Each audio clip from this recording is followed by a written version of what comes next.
காசை கொண்டு வந்து கட்டி பேரை பதிய சொல்லியிருக்காங்க. உங்கள்கிட்ட காசு இருக்குது, ஆனா உங்க பொம்பளை பிள்ளைய ட்ரிப் அனுப்புறதுக்கு மார்க்கம் அனுமதி தரல, காலம் கெட்டு கிடக்குது, உங்களால முடியாது. பொய் சொல்ல தேவையில்லை. பாப்பா கிட்ட காசு இல்ல, காசு இல்லைன்னு சொல்லிடுவீங்க. பிள்ளை நம்பிக்கிட்டு போவான். அடுத்த நாள் நீங்க 5500 ரூபாய்க்கு கதிரை சேட்டு ஒண்ணு வேண்டி போட்டுப்பீங்க. இதுக்கு மட்டும் எங்க இருந்து வந்துச்சான் காசுன்னா அந்த பிள்ளை மனசு உடைஞ்சு போகும். யதார்த்தத்தை பேசுங்க. வாங்க மாள், எங்க போறாங்க ட்ரிப்? இல்லையாக்கா போமே. எனக்கு நீ செல்லம், உனக்கு என்ன முன்ன நான் தாங்க மாட்டேன். பாப்பா பாக்குற மாதிரி சார் ஒண்ணு பாத்துக்க மாட்டார், நான் பாக்குற மாதிரி டீச்சர் ஒண்ணு பாத்துக்க மாட்டாங்க, நானா பாக்குற மாதிரி பக்கத்து புள்ள ஒண்ணு பார்க்காது. உனக்கு என்ன ஆச்சுன்னா நாங்க உசுரோட இருக்க மாட்டோம், நாங்க தாங்கிக்க மாட்டோம். நீ எங்க கைக்குள்ளேயே இருக்கணும். நீ நுரலியா பாக்கணும்னா நம்ம பைத்திருவ மகள் வேணாம், இந்த கண்ணை நான் இழக்க மாட்டேன்னு கட்டி பிடிச்ச ஒரு கிஸ் கொடுத்து அனுப்பி பாருங்க. அந்த குழந்தைக்கு அந்த யதார்த்தம் புரியும், போக மாட்டோம். நம்ம எல்லாத்தையும் மனசுக்குள்ள வச்சுக்கிட்ட ரிப்பான் ரிப்பு பேசினா பல்லோடையும் போ அப்படின்னு அன்பை மறைச்சி ஆதங்கத்தையும் வெறியையும் வெளியில காட்டுவோம். ஒரு குழந்தை தாய் தகப்பன பிள்ளையாத்தான் பார்க்கும். காரணம் சொல்லுங்க. நிறைய பிள்ளைகளை என்கிட்ட கவுன்சிலிங் கொண்டு வராங்க. அந்த பிள்ளையுடைய பிஹேவியர்ல மாற்றம், நடத்தையில மாற்றம், ஹைப்பர் டென்ஷன் அதிகமா வருது, திடீரென்று கோவம், எடுத்ததெல்லாம் ஒட்டைக்கிறது, அட்டிக்கிறது, முட்டுறது, கட்டி எடுத்து கீறுறது. கவுன்சிலிங் வந்தாலே நான் வலக்கையத்தான் பார்ப்பேன், இடக்கையத்தான் பார்ப்பேன். இடக்கையில கீறல் காயங்கள் இருந்துட்டா அது கேஸ் வேற, ஹைப்பர் டென்ஷன். ஏன்னா வலது கைதான் பலம், இதுல கத்தி எடுத்தா இடது கையத்தான் விட்டுறது. என்ன காரணம், என்னாச்சு? பெற்றோர்கள் அன்பு செலுத்த தெரியாம செலுத்திக்கிட்டு இருக்கிறாங்க. அது பிள்ளைய அம்பு ஏற்றிக் கொள்ற மாதிரி இருந்துகிட்டு இருக்குது. ஒரு குழந்தை வயதுக்கு வரும் வரைக்கும் நம்ம பக்கத்துல சாச்சி விட்டு போறோமா, போயிட்டு வா, மாமா விட்டு போ, போயிட்டு வா. பிள்ளை கொஞ்சம் கடைக்கு போய் சீனி வேண்டிக்கா. இந்த பிள்ளைதான் ஓடி ஓடி கடைக்கு போனது, சாச்சிட்ட போனது, மாமாட்ட போனது. அப்படியே நிற்கும் போது திடீரென்று குமராயிடுச்சு. உட்கார வச்சுட்டோம். மாமாட்ட அப்புறம் உள்ள போயிடு. தங்கச்சி வந்து மாமாட்ட போ. இந்த பிள்ளை இது ரெண்டையும் பார்க்கும். என்னடா இது திடீரென்று மாற்றம்? தங்கச்சி விடுறாங்க, நம்மள விடுறாங்கல்ல. என்னோட அம்மா இறக்கம் இல்லை, முடிவு கட்டியாச்சு. என்னோட வாப்பா இறக்கம் இல்லை, முடிவு கட்டியாச்சு. நமக்கு இறக்கத்துலதான் போகாம விட்டது, அது குழந்தைக்கு தெரியாது. இந்த குழந்தை தான் ஹைப்பர் டென்ஷனுக்கு ஆளாகி கவுன்சிலிங்கு வந்து என்னட்ட கொண்டு வந்து உட்காந்து உமா இறக்கம் இல்லை, வாப்பா இறக்கம் இல்லைன்னு அள்ளி கொட்டுது. நான் இப்பதான் உமா அப்பா கூப்பிட்டு சொல்றேன், ஏமா உங்களுக்கு இறக்கத்தை காட்ட தெரியாதா, நீங்க சொல்லி சொல்லுங்களேன். அந்த பிள்ளை உமா மாட்ட போத்தீங்கன்னா அணைச்சி கிட்ட எடுத்து, இங்க வாங்க தங்கம், நீங்க இப்ப பெரிய ஆள் ஆயிட்டீங்க, நீங்க பெரிய ஆளு, நீங்க தனியா போகக்கூடாது, நீங்க போகணுமா அம்மா கூட வரணும், பாப்பா கூட வரணும், நானா கூட வரணும், ராத்தா கூட வரணும், தனியா போக கூடாதுமா, காலம் கெட்டு கிடக்குமா, நீங்க மதிப்புக்குரிய ஆள் தானே, நீங்க இப்ப நீங்க முந்தி மாதிரி இல்லையே தங்கம் அப்படின்னு சொன்னா அந்த பிள்ளைக்கு ஒரு சந்தோஷம் பெறவர். அப்படியா, அப்ப நான் பெரிய ஆளா அப்படின்னு ஒரு சந்தோஷம் பெறும். சரிங்க. சிலர் கோவத்துல பிள்ளைக்கு அடிச்சிருவாங்க. இந்த வாப்பாமார் செய்யற வேலை என்ன தெரியுமா? வாப்பாமாருக்கு அழ தெரியாது, உம்மாமார் அங்கேயே அழுதுருவாங்க. பாப்பாக்கு அழ தெரியாது, அவர் அழுகுற வெளியில போயிட்டு பைக்கில் ஓரமா நிப்பாட்டிட்டு அழுவார். பொண்டாட்டிக்கும் தெரியாது. நிறைய ஆம்பளைங்கள்கிட்ட அந்த பிரச்சனை தான் இருக்கு. தூங்கின பிள்ளைக்கு நொழும்பு வலைய சரி செய்யற மாதிரி ரூமுக்குள்ள போவார் இந்த தகப்பனார். குமரு பிள்ளைதானே, கொஞ்சம் முகத்தை பார்க்கணும்னு ஆசை. அதுக்கு ஏசி இருப்பாரு, மத்தியானம் அரைஞ்சிருப்பாரு, காலையில அந்த எல்லா கவலையை தீர்த்துக்கிறது இந்த வாப்பா ரூமுக்குள்ள போய் லைட்டை போட்டு அந்த நொழும்பு வலையை அப்படியே சரியாக்கி பிள்ளைட தலையை அப்படியே தடவி பொண்டாட்டிக்கும் தெரியாம கண்ணிய புளிஞ்சி ஊத்தி தூங்கின பிள்ளையாண்டு கன்ஃபார்ம் பண்ணிட்டு ஒரு முத்தமும் கொடுத்துட்டு தள்ளி நின்று அந்த முகத்தை கொஞ்ச நேரம் பார்த்து ரசிச்சுட்டு மனசு நிறைஞ்சதுக்கு அப்புறம் நின்றுட்டு லைட் ஆஃப் பண்ணிட்டு வந்து தூங்கின தந்தைகள் அதிகம். இவன் இவ்வளவு அன்பு வச்சுக்கிறாங்கிற விஷயம் பொண்டாட்டிக்கே தெரியாது, பிள்ளைக்கு எப்படி தெரியும்? காலையில எழுந்ததும் வீராப்போடு ஓங்கி அரைஞ்ச வாப்பாத்தான் பிள்ளை பாக்குதே தவிர ராத்திரி வந்து முத்தம் கொடுத்த தகப்பன பிள்ளை பார்க்கல. நான் என்ன சொல்றேன்டா, இதை முழிச்சுக்கிட்டு இருக்கும் போது செஞ்சா குடும்பத்துல எந்த பிரச்சனையுமே வராது. நபிகள் நாயகம் ஸல்லல்லாஹு அலைஹி வஸல்லம் அவங்க பேர பிள்ளைய மடியில வச்சு முத்தம் கொடுத்துக்கிட்டே இருக்கிறாங்க. ஹஃப்ஸ் பின் ஹாபிஸ் என்கிற ஒரு நபி தோழர் கிராமத்துப்புறத்து அரபி வந்து பேசிட்டு இருக்கிறார். என்னடா இது வம்பா போச்சு, நம்ம இவ்வளவு நேரம் பேசிட்டு இருக்கிறோமே, இவர் பிள்ளைய கொஞ்சிக்கிட்டே இருக்கிறாரு என்று அவருடைய ஒரு உண்மையை எடுத்து சொன்னார். யா ரசூலல்லாஹ் இன்னலி அஷரத மினல் அவுலாத் மா கப்பல்து அஹத மின்ஹும். யா அல்லாஹ், யா ரசூலல்லாஹ், எனக்கு 10 பிள்ளைகள் இருக்கு, ஒன்றை கூட நான் முத்தம் கொடுத்தது கிடையாது என்று சொன்னதும் நபிகள் நாயகம் ஸல்லல்லாஹு அலைஹி வஸல்லம் அவர்கள் கடுமையாக சொன்னார்கள், மன் லா யர்ஹம் லா யுர்ஹம். யாரு கருணை காட்டலையோ அவனுக்கு அல்லாஹ் கருணை காட்ட மாட்டான்னுட்டாங்க. முத்தம் கொடுக்கலன்னு தான் சொன்னாரே தவிர கருணை காட்டலன்னு சொல்லவே இல்லை, இரக்கம் காட்டலன்னு சொல்லவே இல்லை. ஆனா முத்தம் கொடுக்கலாட்டி இரக்கம் உனக்கு இல்லவே இல்லைன்னு முடிவை கட்டிட்டாங்க நபிகள் நாயகம் ஸல்லல்லாஹு அலைஹி வஸல்லம். அப்ப முத்தம் கொடுக்க, நம்ம பிள்ளைய முத்தம் கொடுக்கறது, நம்ம பிள்ளைய அணைச்சி பக்கத்துல வைக்கிறதும் தலையை தடவுறதும் செல்லம் போயிட்டு வாடாங்கிறதும் உனக்காகத்தாண்டா நாங்க உழைக்கிறோம் சொல்றதும், ஏமா இப்படி யோசிக்கிறீங்க உங்களுக்கு தாம்மா நல்லது அப்படின்னு சொல்றதும், இது கூடாது தங்கம் அப்படி செய்யக்கூடாது என்று சொல்றதும், நம்ம கிட்ட நல்ல பழக்கமா வந்துட்டேன்னா நம்ம குழந்தை எதிர்ப்புக்கு பிரச்சனை தோல்வி எல்லாத்தையும் தாங்கக்கூடிய ஒரு சக்தி உண்டாகும். விரிஞ்ச கையும் இருக்கக்கூடாது, இறுக்கி பிடிச்ச கரமும் இருக்கக்கூடாது. கொடுக்கிற இடத்தை கொடுத்து தடுக்கிற இடத்தை தடுத்து நம்முடைய குழந்தைகளுக்கு அன்பை வெளிப்படையா வெளியில காட்டுங்க. எல்லா குழந்தைகளும் பெற்றோர்கள் என்னோட இரக்கம் இல்லைன்னு தப்பா நினைச்சிட்டு போகுது. ஒரு மனுஷனுக்கு 5 தேவைகள் இருக்கும் போதுதான் உளவியல் ரீதியான தாக்கம் பெறுது அப்படி என்று சைக்காலஜிஸ்ட் சொல்றாங்க. நீட்ஸ் தியரி அப்படின்னு ஒரு தியரிக்கு பேரை வச்சுட்டாங்க. அன்பு தேவை, காப்பு தேவை, பாலியல் தேவை, பௌதிக தேவை, உணவு தேவை. இதுல பெண்களும் குழந்தைகளும் பாதிக்கப்படுறது அன்பு தேவையும் காப்பு தேவையும். பாதுகாப்பா இருக்கிறோமா, அன்பா இருக்கிறாங்களா, நம்மளோட இதான் இருக்கிறது. பெண்கள்கிட்ட இருக்குது அது.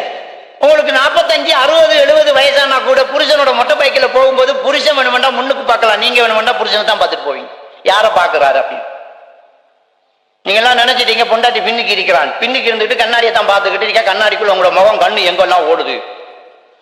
ரோட்ல ஒரு பொம்பளை வரா, இவர் எங்க பாக்குறாரு, தப்பி தவறி பார்த்துட்டீங்க, அவ்வளவுதான். 2 நாளைக்கு உங்களுக்கு ஒழுங்கான கதை இருக்க. அன்பு தேவை, அன்பு இருக்குதான்னு டெஸ்ட் பண்ணி பார்க்க திடீரென்று கேட்டுருவா, நேத்து நான் என்ன கலர் உடுப்பு கொடுத்துட்டு இருந்தேன்னு கேட்டுருவா. நம்ம ஆளுக்கு அது ஞாபகம் இருக்காது, உனக்கு என்ன அன்பு இல்லைன்னு முடிவெடுத்துருவா, சண்டையா. அதே மாதிரிதான் பிள்ளைகள் அன்பு தேவை, காப்பு தேவை, இந்த 2 இருக்கும். காப்பு தேவைன்னா நம்ம பாதுகாப்பத்தான் இருக்குமா. நீங்க ஒரு பாக்குல சில்ட்ரன் பாக்குல பிள்ளைய விளையாட விட்டுட்டு ஓரமா போட்டிருந்த சேர்ல உட்கார்ந்துட்டு இருப்பீங்க. அவன் எவ்வளவுதான் சறுக்கினாலும் ஏறினாலும் துள்ளி குதிச்சாலும் திரும்பி திரும்பி வாப்பா இருக்காரா உம்மா இருக்காரா கன்ஃபார்ம் பண்ணுவான். ஒரு தடவை பார்க்கும்போது நீங்க கொஞ்சம் குனிஞ்சா அந்த இடமே கதி கலங்கி நிற்கும், கத்திடுவான். ஏன்னா நான் பாதுகாப்பு இல்லாம இருக்கிறேன். இதுதான் ஒரு பெண்ணுக்கும் குழந்தைக்கும் இருக்கக்கூடிய தொடர்பாடல். இந்த 2லையும் தான் ஒரு பிரச்சனை பெருசா வந்துகிட்டே இருக்குது. அன்பு நம்ம மீது இல்லை என்று நினைத்த பெண்ணும் சரி குழந்தையும் சரி வேற ஒரு திடீர் முடிவுக்கு எடுக்கிறதுக்கு காரணமாகும். இன்னைக்கு அதிகமான பெண்கள் ஊரானோடு ஓடி போறாங்க. அப்ப காதல் வந்திருக்குது. ஏன் காதலிச்சாங்க, ஏன் ஓடினாங்க? அந்த பிள்ளைகிட்ட மார்க்கம் இல்ல, தெளிவில்லை, அந்த பிள்ளை செஞ்சது தவறுதான். ஆனால் இதுக்கு காரணமா இருக்கிறதுல 50% தாய் தகப்பன் இருக்கிறாங்க. ஒரு பிள்ளை எப்ப காதலிக்க தொடங்கும் தெரியுமா? உம்மா அப்பா, ராத்தா தங்கச்சி, நானா தம்பி, நம்மோட பாசம் இல்லைன்னு முடிவெடுத்தால் பாசத்துக்காக அந்த மனசு ஏங்கும். அப்ப யாராவது உங்களோட வாய்ஸ் ரொம்ப நைஸா இருக்குன்னு சொன்னா போதும், அவனை நம்பிடுவார்.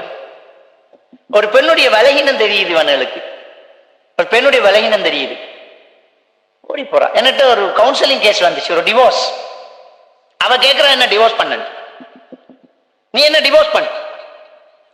இத்தனைக்கும் அவங்க ரொம்ப நேசிச்சு கல்யாணம் முடிச்சு ஒரு ஃபேமிலி, நல்ல வசதியான ஒரு ஃபேமிலி. கல்யாணம் முடிச்சு 10-12 வருஷமா போச்சு, குழந்தை வேற 3 or 2 இருக்குது. நீங்க என்ன டிவோர்ஸ் பண்ணுங்க.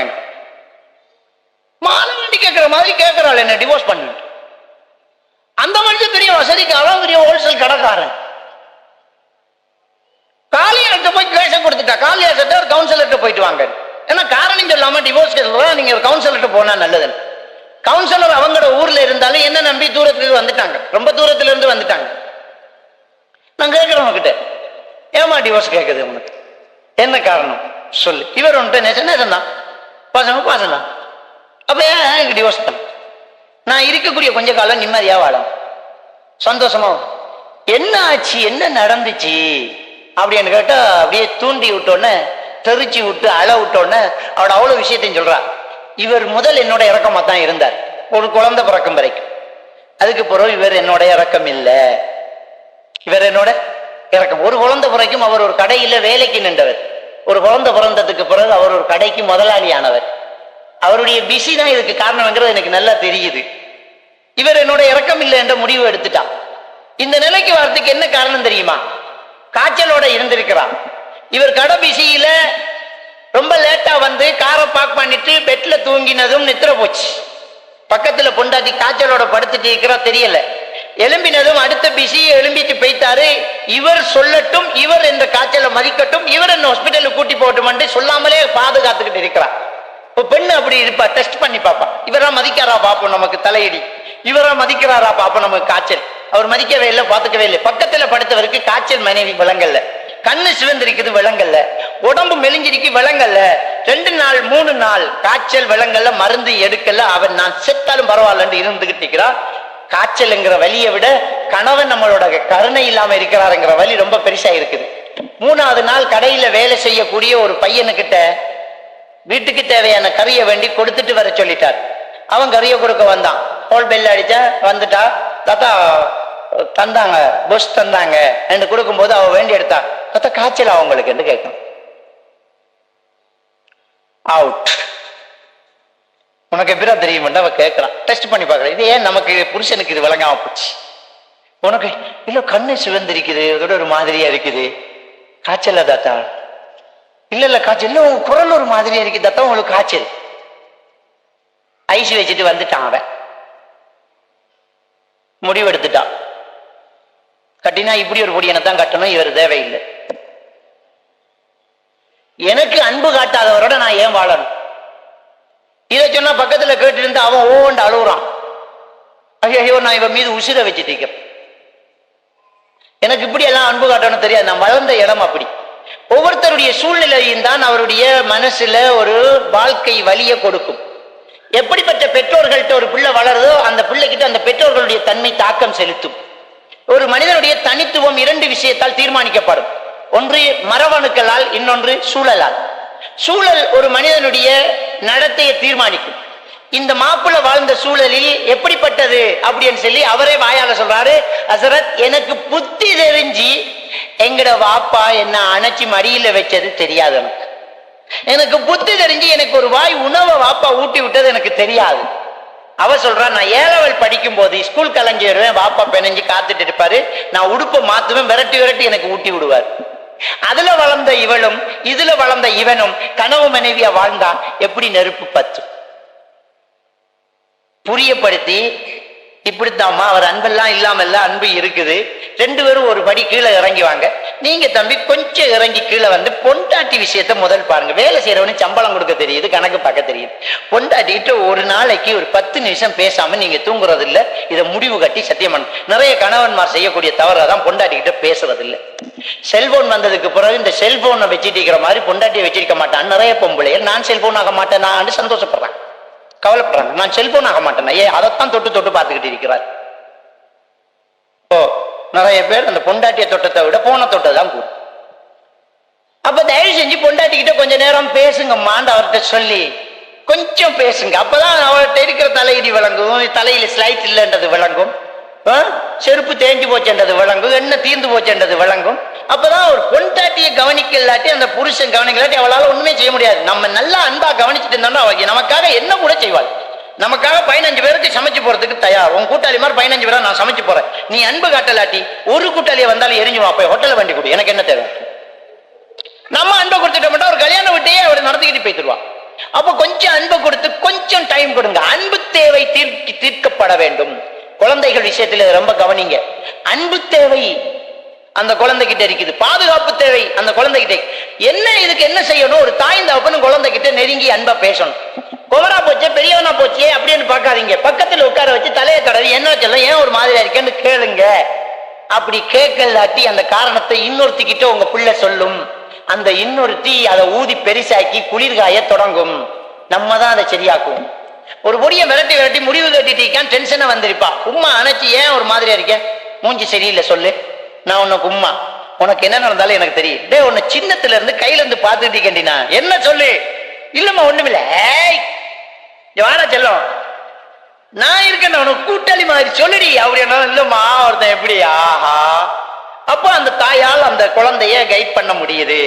மக இதெல்லாம் ஒரு பெரிய விஷயம், இதுல எல்லாம் நீ தலையிட்டுறாத, ஒண்ணுமே பேசாத, மாறி ஏசிடாத, திரும்பி திட்டாத, உன் பாட்டுக்கு நீ போயிட்டே இருக்கு, நான் பாத்துக்கிறேன்.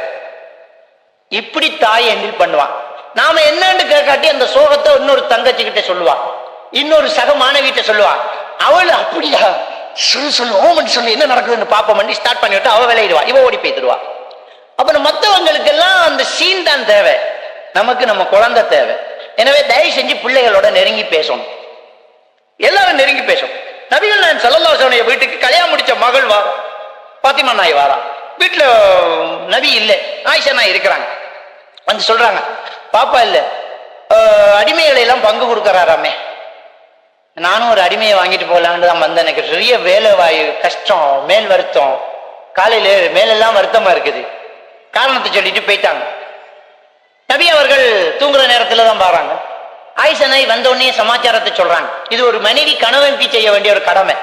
கணவன் சம்பந்தப்பட்ட செய்தி கணவன் வந்த உடனே சொல்ல வேண்டியது அவ கடமை. இந்த நேரம் சொன்னா ஓடிடுவாரு மாட்ட, நாளைக்கு சொல்லுவோம் வேண்டி இருந்துட்டீங்கன்னா நாளைக்கு மறந்துடும். அப்புறம் நீங்க பெரிய தேச துரோகியா பேத்துட்டீங்க, என்னடி நீ இவ்வளவு பெரிய மேட்டர் எடுத்துட்டு எங்க உமா வந்திருக்கா, நீ ஒரு வார்த்தை சொல்லலையாடின்னு கல்யாணம் பிரிஞ்சு தயவு செஞ்சு சொல்லிவிடுங்க. வந்தோடனே புருஷன்கிட்ட சொல்றா, அவன் மகள் வந்துட்டு போறாங்க, அடிமை ஒன்று கேட்டு வந்தாங்க. அப்ப உடனே ரசூலுல்லாஹ் நான் மகள் வீடு வரைக்கும் போயிட்டு வர்றேம்மான்னு வெளியிறங்கிட்டேன். மனைவி எந்த நேரத்துல போறீங்க, எல்லாம் கிடையாது, நீ உன் பிள்ளை பார்க்க போற, போயிட்டு வா. அதான் ஒரு கணவனுக்காக மனைவி செய்யக்கூடிய தியாகம், போயிட்டு வா. ஆனா அந்த வாப்பா எதுக்கு போறாங்க, கேட்டதை எடுத்துக்கிட்டா போறாங்க, இல்லைன்னு சொல்ல போறாங்க, இல்லைன்னு சொல்ல போறாங்க. ஆனா அதை கூட பாசிட்டிவா சொல்றாங்க.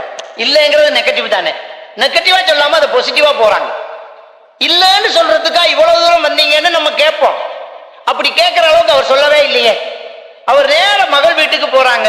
அலி ரலியல்லாஹு தஆலா சொல்றாங்க, நாங்க படுக்கிறதுக்கு விரிப்பை விரிச்சிட்டு தயாரா இருக்க நபி அவர்கள் உள்ள வந்தார்கள். நேர வந்து விரிப்புல உட்கார்ந்தாங்க. நம்ம எந்த வீட்டுக்கு போறோமோ அந்த வீட்டு உறவுக்கு ஏற்ற மாதிரி நம்ம அந்த வீட்டு வாசல் வரைக்கும் போகலாம், அந்த வீட்டு திண்ணை வரைக்கும் போகலாம், உள்ளூடு வரைக்கும் போகலாம். நம்ம மகள் வீடு பெட்ரூம் வரைக்கும் போய்த்தாரு, போய் விரிப்பில உட்கார்ந்துட்டார். மகன் ஒரு பக்கம், மருமகன் ஒரு பக்கம், மகள் ஒரு பக்கம், மருமகன் ஒரு பக்கம். அலி ரலியல்லாஹு தஆலா அவர்கள் சொன்னார்கள், இரவு நேரத்தில் நடந்து வந்ததால் நபி அவர்களுடைய கால் பாதம் குளுமையாக இருந்தது, அது என் தொடையில் பட்டதுங்கிறாங்க. அலி ரலியல்லாஹு தஆலா பக்கத்துல சம்மரங்கூட இருந்திருக்கிறாங்க. ரசூலுல்லாஹ்வுடைய கால் பாதம் அவருடைய தொடையில பட்டு குளுமையா இருந்திருக்கு. மருமகனோட அந்யோன்யமா நெருக்கமா உட்கார்ந்து இருக்கிறாங்க. மகள், நீங்க கேட்டதை விட சிறந்ததை கொண்டாந்திருக்கிறேன், இல்லைன்னு சொல்லல பாருங்க. ஒரு பிள்ளைகிட்ட பேசுற உறவை அழகா ரசூலுல்லாஹி ஸல்லல்லாஹு அலைஹி வஸல்லம் வழங்கப்படுத்துறாங்க. நம்ம குழந்தைகிட்ட எப்படி உறவாடணும், இல்லைன்னு சொல்லாம இருக்குதுன்னு சொல்றாங்க. ஆனா நீ கேட்டது இல்லதான். மகன், நீங்க அடிமை கட்டு வந்தீங்களாமா, அதை என் குடும்பத்துக்கு கொடுக்க முடியாதுமா. இல்லம்மா, அப்படி என்றா போயிட்டு வாங்க வாப்பா, இதுக்கு இந்த ஜாமத்துல வரணுமா வாப்பா, காலையிலேயே வந்திருக்கலாமே வாப்பா, என்ன வாப்பா நீங்க, இப்படித்தான் நம்ம சொல்லுவோம். அப்படி சொல்ற மாதிரி அவர் பேசவே இல்லையே. அன்போடு உட்கார்ந்து பக்கத்துல அணைச்சி ரசூலுல்லாஹி ஸல்லல்லாஹு அலைஹி வஸல்லம் அவங்க சொன்னது, மகள் நீங்க கேட்டதை விட சிறந்ததை கொண்டாந்திருக்கேன், பாசிட்டிவ். அடிமை இல்லைன்ற வார்த்தையெல்லாம் இல்ல, இப்ப நீங்க கேட்டதை விட சிறந்ததை கொண்டாந்திருக்கிறேன். மகள், நீங்க தூங்குறதுக்கு விரிப்புல உட்கார்ந்தால் சுபஹானல்லாஹ் 33 தடவை, அல்ஹம்துலில்லாஹ் 33 தடவை, அல்லாஹ் அக்பர் 44 தடவை சொல்லி கையில ஊதிட்டு சொல்லிட்டு உடம்புல தடவிட்டு தூங்குங்க மகள், மேல் வார்த்தை இல்லாம போகும். சந்தோஷமா வழி அனுப்பி வைக்கிறாங்க. பாத்திமா நாய் அந்த செய்தியை சந்தோஷமா எடுத்து சொல்றாங்க, அன்றிலிருந்து நான் இந்த திக்ரை செய்து தூங்கி வருவேன், என் மேல் வருத்தம் இல்லாம போய், பெயின் கில்லர், பெரிய பெயின் கில்லர் ரசூலுல்லாஹ் சொல்லி கொடுத்துட்டாங்க. அப்ப பிள்ளைகளுக்கிட்ட அன்பை எப்ப காட்டுறாங்க, விடியட்டு நாளைக்கு போய் பார்ப்போம்னு பார்க்கல, உடனே போய் தகவல் சொல்றாங்க. ஆனா இல்லைன்றாலும் இல்லைன்னு சொல்றாங்க, அதை கூட பாசிட்டிவா சொல்றாங்க. நம்ம குழந்தைகளிடம் பாசிட்டிவா பேசணும். ஏறாதே, செய்யாதே, விழுந்துருவ, இதை விட கெட்டியா பிடிச்சுக்கோ, அவதானமா போ, கீழால போ, மேலால போகாதேன்னு சொல்லாம கீழால போ, பிடிச்சுக்கிட்டு போ, பாசிட்டிவான விஷயம். அந்த ஜன்னலை சாத்தி விடு என்றால், நாங்க பயானுக்கு வந்திருக்க உங்களுக்கு ஜன்னல் சாத்தியா வந்தோன்னு நினைப்பீங்க. அந்த ஜன்னலை சாத்தலாமா அப்படின்னு கேட்டா ஓகே செய்யலாமே. கட்டளை இறத்தை பொறுத்து இருக்குது கட்டுப்படுறது. நம்ம பிள்ளைகள்கிட்ட பேசுறத பொறுத்து இருக்குது அந்த பிள்ளைகளை வளைச்சு கைக்குள்ள எடுக்கிறது. செய்யலாமா, படிக்கலாமா. இப்ப மகரிபாச்சே, எல்லாரும் குர்ஆன் ஓதுவோமா, நாம எல்லாரும் ஓதணும். ஓது குர்ஆன் என்று சொல்றதை விட ஓதுவோமா குர்ஆன்ங்கிறது தான் பெஸ்ட். நபிகள் நாயகம் ஸல்லல்லாஹு அலைஹி வஸல்லம் அவர்கள் பள்ளிவாசல்ல பேசிட்டு இருக்கிறாங்க. ஜகாத்துக்காக குவிக்கப்பட்ட பேரிச்சம்பழ குவியல் இருக்குது. ஹஸன் ரலியல்லாஹு தஆலா அதுல பழத்தை ஒன்று வாயில போட்டாங்க, ஹராம். ஜகாத்து பொருட்கள் நபி அவர்களுடைய குடும்பத்துக்கு ஹராம். ஒரு பழம் வாயில போடப்பட்டாச்சு, ஹராம். வாயில போட்டதை திருப்பி குவியல்ல போட முடியாதுதான், ஒன்று வேஸ்ட் தான். ஆனா ஹராத்தை அவர் திங்க கூடாது. இதுக்கு பிறகு இந்த ஹராத்தை எடுக்க கூடாது. ரசூலுல்லாஹி ஸல்லல்லாஹு அலைஹி வஸல்லம் பச்சை பிள்ளை தானே, திங்கட்டு 1 கிலோ பழம் போட்டு போவோம் என்று நினைக்கவே இல்லை. ரசூலுல்லாஹ் ஓடி போய் பஹ் பஹ் பஹ் பஹ் என்றார்கள், துப்புங்க மகன், துப்புங்க மகன் என்று விரல வாய்க்குள்ள போட்டு அதை வெளியில துப்ப வச்சுட்டாங்க. இப்ப குழந்தைக்குள்ள ஒரு ஏக்கம் வந்திருக்கும், என்ன துண்ட பழத்தை வெளியில எடுத்துட்டாங்களே ஏக்கம். அந்த நேரத்துல ஓங்கி அழைச்சு தொட்டக்கூடாது அப்படி என்று போயிருந்த அந்த பிள்ளோட மனசு எவ்வளவு பாதிக்கப்பட்டு. நபிகள் நாயகம் ஸல்லல்லாஹு அலைஹி வஸல்லம் அவர்கள் அந்த விஷயத்தை பாசிட்டிவாக சொன்னார்கள். என்ன சொன்னாங்க தெரியுமா?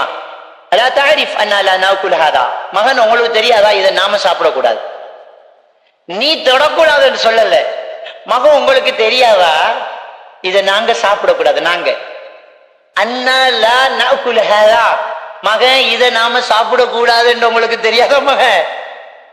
இதான் ஏற்றுக்கொள்ளக்கூடிய ஒரு பாவனை, ஏற்றுக்கொள்ற மாதிரியான ஒரு பேச்சு. நாம சாப்பிடக்கூடாது மகன் அப்படின்னு ரசூலுல்லாஹ் சொல்லிட்டாங்க. சொல்லிட்டு அப்போ அம்மாவோன்னு சும்மா விட்டுட்டு வரல, நாலாவது வந்தாரு, விரல விட்டாரு, அவ்வளோத்தையும் கலட்டினாரு, இப்ப போறாரு. ரசூலுல்லாஹ் அங்கேயே உட்கார்ந்து அந்த பிள்ளையோட கொஞ்சம் டைம் பாஸ் பண்றாங்க. ஏன்னா அந்த குழந்தைகிட்ட ஒரு விஷயத்தை நாங்க எதிர்த்து நடத்திக்கிட்டோம்னா அந்த குழந்தை மனசு கொஞ்சம் புண்ணாகும், அதை ஆத்தி கூழாக்கிட்டு தான் நம்ம வேலைக்கு வரணும். ரசூலுல்லாஹ் அங்கேயே அந்த குழந்தைகிட்ட அப்படியே உட்கார்ந்துக்கிட்டு, நான் உனக்கு ஒரு துவா சொல்லி தரம் பாடமாக்கிட்டியா, اللهم اهدنا اللهم اهدني فيمن هديت وعافني فيمن عافيت وتولني فيمن توليت وبارك لي فيما اعطيت وقني شر ما قضيت. இந்த இதுல ஓதுவாங்கல்ல, குனூத்துல ஓதுவாங்கல்ல, இந்த துவாவை ரசூலுல்லாஹ் ஹுசைன் ஹசன் ரலியல்லாஹு அன்ஹு ஈச்சம்பழம் தின்றதுக்கு சொல்லி கொடுத்த துவா. இதை போய் இவனுக்கு சுபவுல குனூத்துல ஓதிட்டு காண்பார். அப்ப ரசூலுல்லாஹ் அந்த துவாவை சொல்லி கொடுத்தாங்க, இதை ஓதுங்க மகன் அப்படின்னா. அப்போ ஒன்றை இல்லைன்னு சொன்னோன்னு இன்னொன்றை கொடுக்கிறது, ஒன்றை இல்லைன்னு சொன்னா இன்னொன்றை கொடுக்கிறது, இது ரொம்ப முக்கியம்.